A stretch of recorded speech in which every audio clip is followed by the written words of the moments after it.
current business conditions in your country. In Qatar, they're high, but they were high. In Saudi, they're high, and they were high. The highest increase came in UAE, where the numbers went up 25 points, from 15%, which was their good in 2009, to 40% now. More interesting, I think, is the decline number, because you can see that is the economy in decline, or business conditions in decline. In Qatar, stayed the same. In Saudi, practically stayed the same. But in UAE, they went from 57% decline to 39% decline. An obvious sense that there is a mood, an uptick in the mood. We go now to the next slide. We ask, what is your view of what business conditions will be like in the next 2 years? And again, up everywhere, but the increase in UAE is up 29 points over what it was. 45% thought that they would be better in the next 2 years last October, and now the number's up to 74%. Still high in Saudi and in Qatar. But look at in UAE, the no change 38%, decline 2%. Today 9 and 14, so a shift from 40% no change decline to 23%. Also Saudi Arabia, the same thing, a big increase, 19%, and also the 25% no change decline down to 11%, another big drop. We drill down a bit, and we see some of the internal numbers in UAE itself. We look at the Abu Dhabi, Dubai numbers, because you're going to see as we go across the board that the legacy of what happened in the last 2 years is still being felt in Dubai, and there is a Dubai-Abu Dhabi split. Actually, the Abu Dhabi numbers are closer to Saudi Arabia's numbers, and the Dubai numbers sort of are still standalone, a kind of wariness and a kind of still negative feeling about what happened. Your view of current business conditions. In Abu Dhabi, the improved is 33%. Now in Dubai, it's 40% when you add the greatly improved and slightly improved. But look at the intensity. 20% greatly improved here in Abu Dhabi, but in Dubai, 0%. Whereas on the decline end, in Abu Dhabi, slightly declined 22%, but in Dubai, 32 and 12, 44% slightly declined.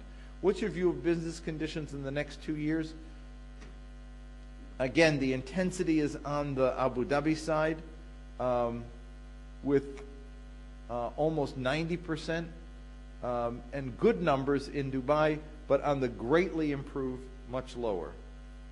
And how satisfied you are with the government's response to the crisis? In UAE overall, 70%, up 23% from the last time. Again, the highest increase across the board, higher than the increase in Saudi and in Qatar. But in how has business confidence in the government been impacted by the crisis? In UAE, 28% moderately undermined, 16% greatly undermined. That's 44%. The numbers are up from what they were in 2009, when it was only 19% had either improved or no impact. Now it's 46%. But those negatives are still high and worrisome, especially when compared with the other countries in the region, where you can see significant support for actions the government took in Saudi and in Qatar. But now look at the breakout between Abu Dhabi and Dubai. Satisfied are you with government response to the crisis? 78% Abu Dhabi, 60% Dubai. Now look, that 60%, don't let it fool you, because that 60% simply means things are going well. But when you ask specifically the question, in other words, I use this example. When 9/11 happened and George Bush did well, when people, there was one poll that Gallup asked, who reads more books, Bill Clinton or George Bush? George Bush was the winner. When Monica Lewinsky happened, and you asked anything you asked about Bill Clinton, he got negative numbers for it. Some numbers in a poll are a pull, and some numbers are a drag, right? When the economy is going well, everything looks good. And so how satisfied are you with the government's response? Oh, I'm doing fine. And so the numbers are 60%. But ask a more specific question. How has business confidence in the government been impacted by the crisis? Then look at what numbers you get. More than 50% in Dubai saying the government's been undermined by performance, as opposed to 23% in Abu Dhabi. So this had an impact, and the impact has not gone away. We go to the next one. We asked the question, what's the greatest opportunity for GCC to improve competitiveness? And the biggest one, as it was the last time, is diversification. Over almost 1/2 of respondents say diversification.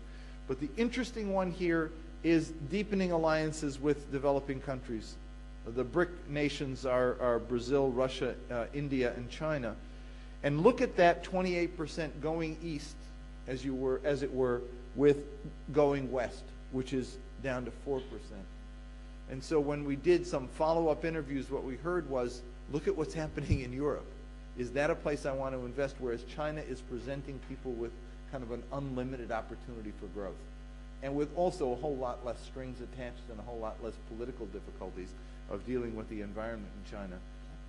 And so there's something here to watch, and we'll be looking at that in the next several rounds of this, as to whether or not this looking east, looking west is going to have any long-term impact as people make their 5-year investment plans or their longer-term projection of where they're going to go for the future.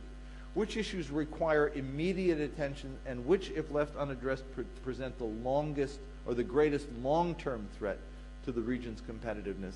Pretty much consistent with what we saw in the past. Labor reform being the biggest issue across the entire Gulf region, and education reform being number 2. 41% saying it's the most immediate concern. 36% saying if it's not addressed, it's the longest term threat to competitiveness. Now, this is threat to competitiveness. It's not threat to the region. This is not about Iran or about, the conflicts of different sort. It's about competitiveness in the marketplace. And so labor reform and education, much closer together in terms of long-term threat. Now, I want you to look at the 13%, which looks relatively low, in improving transparency. And you'll see where that 13% comes from when we go to the next chart. When we pull Dubai apart from Abu Dhabi, in Dubai the major concern is labor reform, 44%. The second concern is transparency, 20%. In Abu Dhabi, the major concern is education, followed by labor reform and reducing bureaucracy.